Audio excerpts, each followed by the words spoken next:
अगर आप इंडिया में रहते हो तो पिछले कुछ दिनों में एक पैटर्न जरूर नोटिस किया होगा। कहीं लोग कह रहे हैं सिलेंडर्स डिले हो रहे हैं, कहीं रेस्टोरेंट्स बोल रहे हैं गैस मिल ही नहीं रही, और कहीं प्राइसेस बढ़ने की बात हो रही है और गवर्नमेंट कह रही है पैनिक मत कीजिए, सप्लाई प्रोटेक्टेड है। तो आखिर सच क्या है?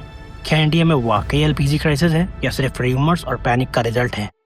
आज की इस वीडियो में हम इमोशंस को साइड पर रखकर सिर्फ फैक्ट्स देखेंगे और हम समझेंगे इंडिया कितना एलपीजी यूज करता है, कितना इंपोर्ट करता है, स्टेट ऑफ हॉर्मुज का रूल क्या है और ग्राउंड रियलिटी में क्या हो रहा है। और सबसे इम्पोर्टेंट, क्या ये सिर्फ एक टेम्परेरी प्रॉब्लम है या एक डीपर प्रॉब्लम का सिग्नल? सबसे पहले बेसिक समझते हैं। एलपीजी यानी लिक्विफाइड पेट्रोलियम गैस, ये इंडिया का एक प्राइमरी कुकिंग फ्यूल है। करोड़ों घर रोज इस पर डिपेंड करते हैं। ऑफिशियल डेटा के हिसाब से इंडिया अपनी एलपीजी रिक्वायरमेंट्स का 60% इम्पोर्ट करता है और उन इम्पोर्ट्स का करीब 90% एक ही रूट से आता है। ये एक बहुत इंपॉर्टेंट पॉइंट है। मतलब इंडिया के घरों की रसोई का एक बहुत बड़ा हिस्सा नैरो ग्लोबल शिपिंग रूट पर डिपेंड करता है, और अगर वो रूट डिस्टर्ब होता है तो इम्पैक्ट सिर्फ जियोपॉलिटिक्स तक लिमिटेड नहीं रहता, वो सीधा किचन तक पहुंचता है। और यही इस क्राइसिस का फाउंडेशन है। अब मैप पर देखो, स्ट्रेट ऑफ हॉर्मुज एक नैरो सी पैसेज है जो पर्शियन गल्फ को ओपन ओशियन से कनेक्ट करता है। दुनिया का एक बड़ा हिस्सा ऑयल और गैस इसी रूट से पास होता है। अगर यहाँ डिस्ट्रप्शन होता है तो global energy supply instantly affect होती है। इंडिया के केस में प्रॉब्लम और सीरियस हो जाती है क्योंकि एलपीजी इंपोर्ट्स का मेजॉरिटी इसी रूट से लिंक्ड है।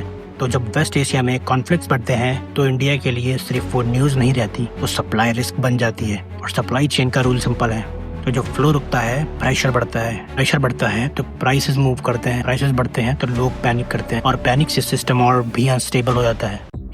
रिसेंट सिचुएशन में वेस्ट एशिया टेंशंस ने शिपिंग रिस्क बढ़ा दिया। शिप्स कंप्लीटली बंद नहीं हुए, लेकिन मूवमेंट स्लो, अनसर्टेन और रिस्की हो गया। कुछ टैंकर्स स्टक रहे, कुछ डिले हुए और कुछ लिमिटेड मूवमेंट के साथ क्रॉस कर पाए। ये एक इम्पोर्टेंट न्यूआंस है। सप्लाई जीरो नहीं हुई लेकिन नॉर्मल भी नहीं रही। अब जब सिस्टम डेली फ्लो पर डिपेंड करता हो तो इवन स्मॉल डिस्ट्रप्शन भी शॉर्टेज लगता है। इसीलिए कुछ लोगों को सिलेंडर मिल रहे हैं और कुछ लोगों को डिले फील हो रहा है। अब सबसे इम्पोर्टेंट क्वेश्चन, गवर्नमेंट ने क्या एक्शंस लिए?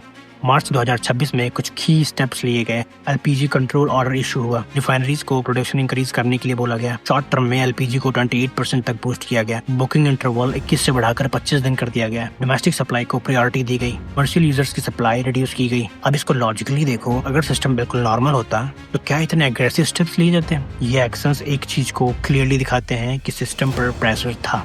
गवर्नमेंट का मेन फोकस था हाउस होल्ड्स को प्रोटेक्ट करना, और इसीलिए प्रेशर शिफ्ट हुआ कमर्शियल यूजर्स पर। सबसे ज्यादा इम्पैक्ट फील हुआ कमर्शियल सेक्टर्स में। रेस्टोरेंट्स, ढाबास, केटरिंग सर्विसेज, ये सब एलपीजी पर हैविली डिपेंड करते हैं। रिपोर्ट्स के हिसाब से कई सिटीज में रेस्टोरेंट्स को गैस ही नहीं मिली। कुछ जगह ऑपरेशंस रिड्यूस किए गए। ब्लैक मार्केट प्राइसेस 2 से 5 गुना बढ़ गए।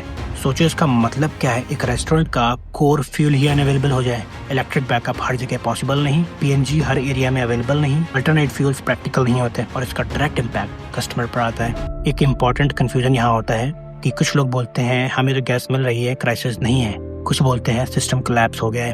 ये दोनों ही पार्शली करेक्ट है क्योंकि गवर्नमेंट ने हाउस होल्ड्स को प्रायोरिटी दी है। मतलब घर तक सिलेंडर समहाउ पहुंच रहा है, लेकिन कमर्शियल यूजर्स स्क्वीज फ्यूल कर रहे हैं। ये एक डेलिब्रेट पॉलिसी चॉइस है और ये समझना जरूरी है। मार्च में एलपीजी प्राइसेस इंक्रीज होते हैं। डोमेस्टिक सिलेंडर 60 रुपए बढ़ जाता है और कमर्शियल सिलेंडर 115 रुपए बढ़ जाता है।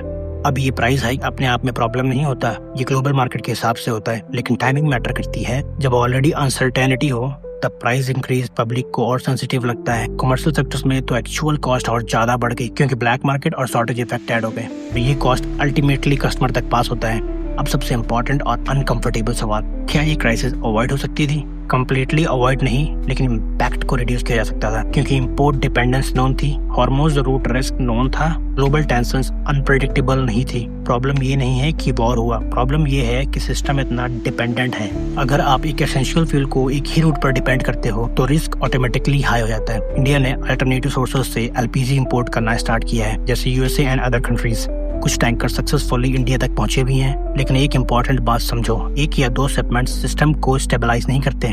सिस्टम को कॉन्टिन्यूअस फ्लो चाहिए। ये रिलीफ देता है लेकिन फुल सोल्यूशन नहीं। इस वीडियो का बिगेस्ट टेक अवे ये है कि ये सिर्फ एलपीजी क्राइसिस नहीं है, ये एक एनर्जी डिपेंडेंस का इशू है। जब एक कंट्री अपने डेली यूज फ्यूल के लिए एक्सटर्नल सप्लाई चेन्स पर हैवीली डिपेंड करते हैं तो ग्लोबल इवेंट्स का डायरेक्ट इम्पैक्ट पड़ता है। और जब सिस्टम में डाइवर्सिफिकेशन कम होता है तो शॉक और भी स्ट्रॉन्ग लगता है। अब सॉल्यूशंस क्या है? इंपोर्ट डाइवर्सिफिकेशन, एक रूट पर डिपेंडेंस कम होना चाहिए, better storage and buffer, system को क्राइसिस से बचाने के लिए स्ट्रॉन्ग रिजर्व चाहिए, कमर्शियल सेक्टर्स को पाइपलाइन गैस पर शिफ्ट करना होगा। नेक्स्ट टाइम जब आप न्यूज में कोई ग्लोबल कॉन्फ्लिक्ट देखो तो ये मत सोचो कि उससे आपका कोई कनेक्शन नहीं है। कभी कभी एक छोटा सा सी रूट डिसरप्शन सीधा आपके किचन तक पहुंच जाता है।